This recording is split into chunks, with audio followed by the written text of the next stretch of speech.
नमस्कार, मैं प्रवीण गौतम। दोस्तों, वीडियो में आपको दिखाएंगे कि आम आदमी पार्टी के सांसद संजय सिंह ने जब चुनाव आयोग और पीएम मोदी के धागे खोलने की शुरुआत की तो उपसभापति को गुस्सा क्यों आ जाता है, बीजेपी सांसद क्यों भड़क जाते हैं और संजय सिंह बोलने को मजबूर हो जाते हैं कि साहब बोलूं तो बोलूं क्या, आपको तो हर बात पर एतराज है। उसके बाद संजय सिंह ने जो बोला वो इस बात को एक बार फिर साबित करता है कि संसद में सबसे बेहतरीन आवाज में से एक है संजय सिंह, सबसे बेहतरीन भाषण देने वालों में से एक सांसद है संजय सिंह। वंदे मातरम पर प्रियंका गांधी के बाद सबसे ज्यादा अगर किसी के भाषण को पसंद किया गया तो वो संजय सिंह है। और चुनाव सुधार को लेकर भी, ईवीएम को लेकर फैक्ट के साथ उन्होंने बातें सामने रखी। तमाम राज्यों में वोट डिलीट करने का जो मामला है उसे लेकर संजय सिंह ने जब बोलने की शुरुआत की तो सभापति को गुस्सा आ जाता है। पीएम मोदी की लोकप्रियता को लेकर बीजेपी सांसदों को क्या चैलेंज देते हैं वो भी आपको दिखाएंगे। बार बार उपसभापति ने संजय सिंह को टोका कि आप लाइन से भटक रहे हैं। लेकिन दोस्तों, एक बात समझ नहीं आती, जब पीएम मोदी लाइन से भटकते हैं, देश के पहले प्रधानमंत्री से लेकर पंडित नेहरू से लेकर राहुल गांधी तक, सोनिया गांधी, इंदिरा गांधी, सबका मजाक उड़ाते हैं, तब पीएम मोदी लाइन से नहीं भटकते। अमित शाह लाइन से नहीं भटकते जब अपशब्द का इस्तेमाल करते हैं, लेकिन स्पीकर को ऐतराज नहीं होता। चाहे लोकसभा हो चाहे राज्यसभा हो, चाहे सभापति हो, उपसभापति हो, स्पीकर हो, डिप्टी स्पीकर हो, सबको ऐतराज तभी होता है जब विपक्षी सांसद कुछ बोलते हैं। संजय सिंह को बार बार टोका गया जब उन्होंने चुनाव आयोग पर बोलने की शुरुआत की। लेकिन सवाल यह उठता है कि अगर वोट डिलीट करने पर संजय सिंह नहीं बोलेंगे तो फिर चुनाव सुधार पर डिबेट की जरूरत क्या है। जब विपक्ष मुद्दा उठा रहा है वोट डिलीट करने का, चुनाव सुधार पर जब बात हो रही है तो एसआईआर में जो हो रहा है उस पर तो बोला जाएगा। लेकिन उपसभापति कैसे गुस्सा करते हैं जरा देखिए। एसआईआर आप क्यों करा रहे हैं, ये कारण आपको देश को बताना पड़ेगा, ये कारण आपको देश के सामने रखना पड़ेगा। ऐसे नहीं कि हम तुगलक हो गए हैं, हमारे दिमाग में सनक आ गई है, हम पूरे देश में एसआईआर कराएं। संसदीय शब्दों का ही इस्तेमाल नहीं, शब्दों का नहीं सर, इसमें क्या गलत मैं कह रहा हूं। मैं ये कह रहा हूं कि चुनाव आयोग को चुनाव नहीं लड़ना है सर, कानून बनाना है संसद को और उन नियमों का पालन करवाना है चुनाव आयोग को। तो आपको जब ये ताकत ही नहीं है एसआईआर की, एसआईआर कराने की ताकत ही नहीं है, आप किसी विशेष परिस्थिति में कारण लिखकर तब आप किसी क्षेत्र का, मात्र किसी क्षेत्र का आप एसआईआर करा सकते हैं, पूरे देश का एसआईआर आप नहीं करा सकते। दूसरी बात सर, आते हैं बिहार के ऊपर। उससे पहले मैं थोड़ा जिक्र दिल्ली के चुनावों का कर लूं। दिल्ली के अंदर मान्यवर, मैं एक चीज आपको स्पष्ट कर दूं माननीय सर, हाँ मैं समय दूंगा, मेरा टाइम। माननीय चेयरमैन ने यह बहस शुरू होने के समय ही तीन चीजें बहुत स्पष्ट की थी। उसमें एक ये भी बताया था कि honourable members, I would like to remind you that matters concerning a special intensive revision of electoral laws in various states are presently sub judice and under education of the Supreme Court of India. In this context, your attention is invited to Rule 238(1) of the Rules of Procedure and Conduct of Business in the Council of States, which states that a member while speaking shall not refer to any matter of fact on which a judicial decision is pending. Already judicial decision pending. Judicial decision पे तो मैं बात ही नहीं कर रहा हूं। Anything by you breach जो प्रक्रिया संपन्न हो गई, मैं उसकी और आपका इशारा कर रहा हूं डिसीजन की तरफ। सर, चुनाव सुधार, मैं सुप्रीम कोर्ट के बारे में कोई बात ही नहीं कर रहा हूं sir. You are discussing SIR, मैं तो सिर्फ प्रोसेस के बारे में बात कर रहा हूं। मैंने आपको बता दिया, प्लीज आप बोले। सर,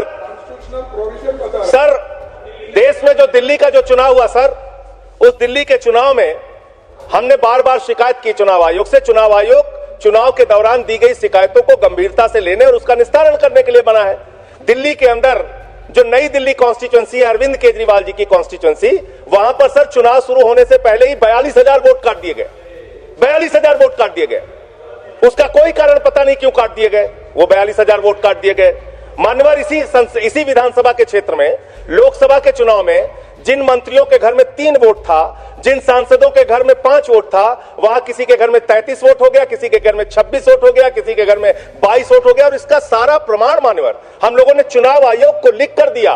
तो आप तो कहते हैं मुसलमान देश की आबादी बढ़ा रहे हैं, आप तो 6-6 महीने में 18-18 साल के बच्चे बढ़ा ले रहे हैं, 33-33 वोट बढ़ा ले रहे हैं। ये कहां से आ रहे हैं? ये कहां से आ रही है? आबादी आपकी कैसे बढ़ रही है?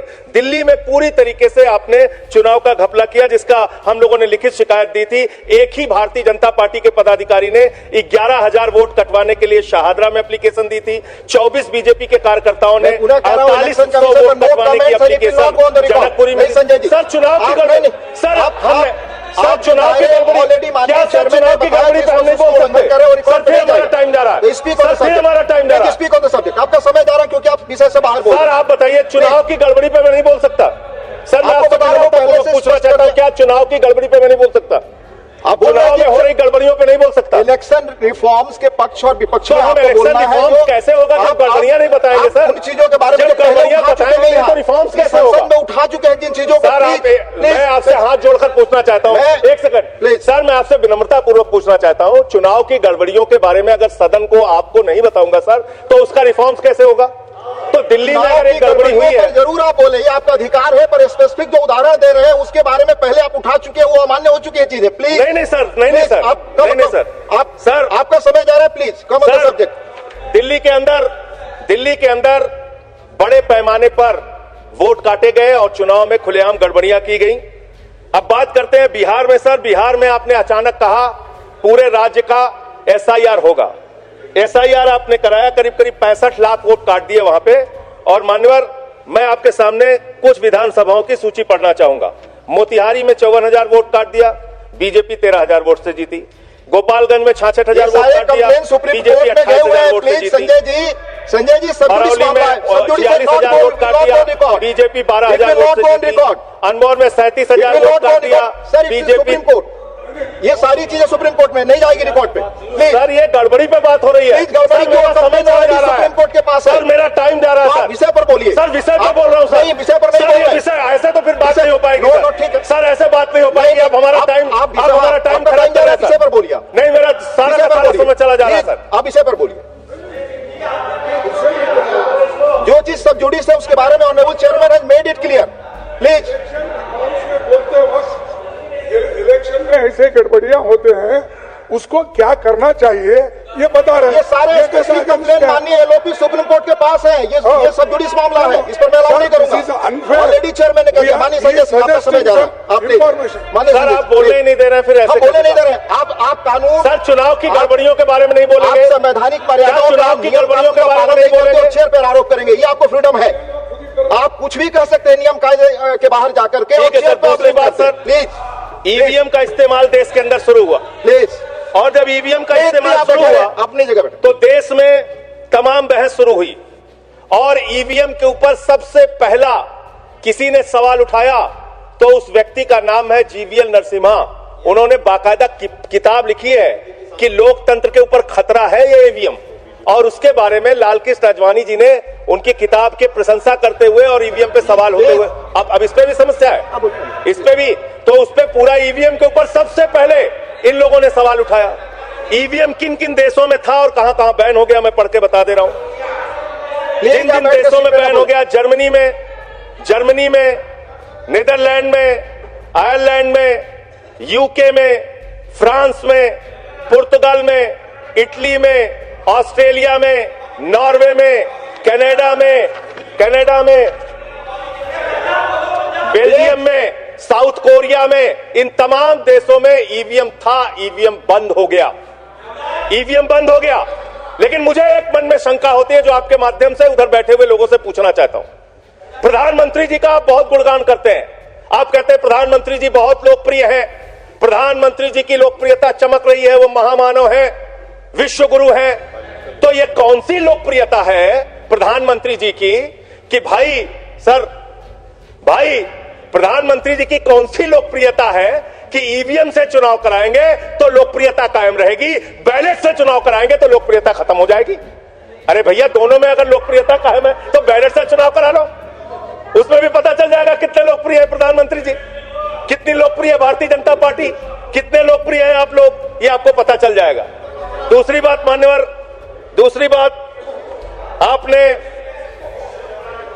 अभी मैंने सुना कि डिटेंशन सेंटर बनाएंगे घुसपैठियों के लिए, और यह कहा गया कि इस पूरी चुनाव की प्रक्रिया के तहत जो लोग पकड़े जाएंगे घुसपैठिए, उनको उस डिटेंशन सेंटर में रखा जाएगा।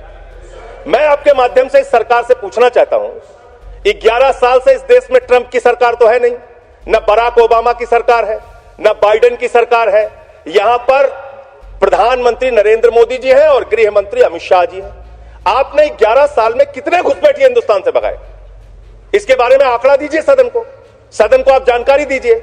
आप बिहार जाते हैं, वहां घुसपैठिया चिल्लाते हैं, झारखंड जाते हैं, वहां घुसपैठिया चिल्लाते हैं, दिल्ली आते हैं, वहां घुसपैठिया चिल्लाते हैं, हरियाणा जाते हैं, वहां घुसपैठिया चिल्लाते हैं, महाराष्ट्र जाते हैं, वहां घुसपैठिया चिल्लाते हैं, आसाम जाते हैं, वहां घुसपैठिया चिल्लाते हैं, घुसपैठिया पकड़ नहीं पाते।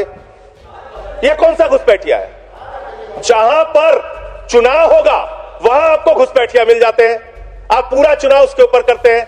कितने घुसपैठिया बिहार में मिले, इसको बताइए, देश को, इस सदन में बताइए। मैं आपको बताना चाहता हूं मान्यवर, मात्र 315 वहां पर विदेशी नागरिक मिले, जिसमें 78 मुसलमान थे, बाकी नेपाल के हिंदू थे। उसको आप इसलिए आंकड़ा नहीं जारी कर रहे हैं, 65 लाख में सिर्फ 315 मिले। आपकी छाती पे तो सांप लौटने लगा, आपको तो मजा आया नहीं।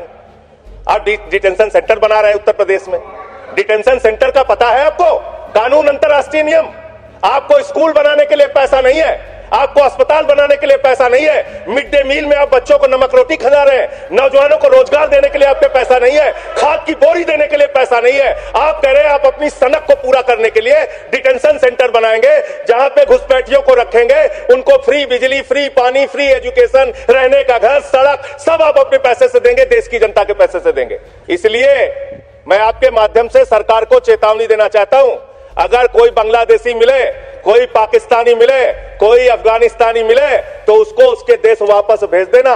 हमारे पैसे से उनको यहाँ पे डिटेंशन सेंटर और घर बना के फ्री में बिजली, फ्री में पानी, फ्री में शिक्षा, फ्री में इलाज मत करना। और ज्यादा अगर आपको चिंता हो तो अपने घर के बाहर एक घर बना लेना, वहां रख लेना, अपने घर में रख लेना। हम लोगों का पैसा मत बर्बाद करो अपनी सनक के चक्कर में, दूसरी बात, सनक शब्द असंसदीय शब्द ना बोले। नहीं सर, सनक सर क्या क्या बोलते हैं ये लोग, किसको किसको गाली नहीं देते। संसदीय शब्द ही बोलना है, आपको भी बोलना है सर। बैठ जाइए, आप लोग फालतू बोलते रहते हो। पर ही बोले, वही रिकॉर्ड पे लश्कर-ए तैयबा के आतंकवादियों को अपनी पार्टी में रखते हो तुम लोग। कमेंट नहीं कर सकते, लश्कर-ए तैयबा के आतंकवादियों को रखते हो अपनी पार्टी में। सर रामपुर में एक बूढ़ी महिला 80 साल की, उसका नाम है नूर जहां। सदन को उसकी चिंता सुननी चाहिए। उसने अपने 2 बेटे जो कुवैत में रहते हैं, उनका फॉर्म भर दिया। उस 80 साल की बूढ़ी महिला नूर जहां के ऊपर मुकदमा हो गया सर, जबकि चुनाव आयोग का नियम कहता है कि अगर कोई आपका हिंदुस्तानी बच्चा विदेश में रहता है, उसका भी मतदाता हिंदुस्तान में वो बन सकता है। मां ने फॉर्म भरा, आपने धन्यवाद संजय जी। अरे सर, हमारी पार्टी में से एक आध मिनट ले लीजिए। ऑलरेडी मैंने 1 मिनट अधिक दिया सर, मैं अधिक दिया। तो संजय सिंह कहते कि साहब बोलूं तो बोलूं क्या, आपको तो हर बात पर ऐतराज है।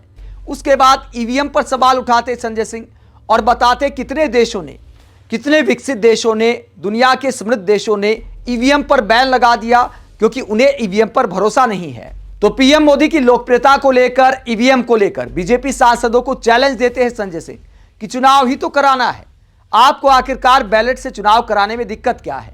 आप संजय सिंह के भाषण को लेकर क्या सोचते हैं, कमेंट बॉक्स में अपनी राय जरूर दें। साथ ही चैनल को सब्सक्राइब भी करें। नमस्कार।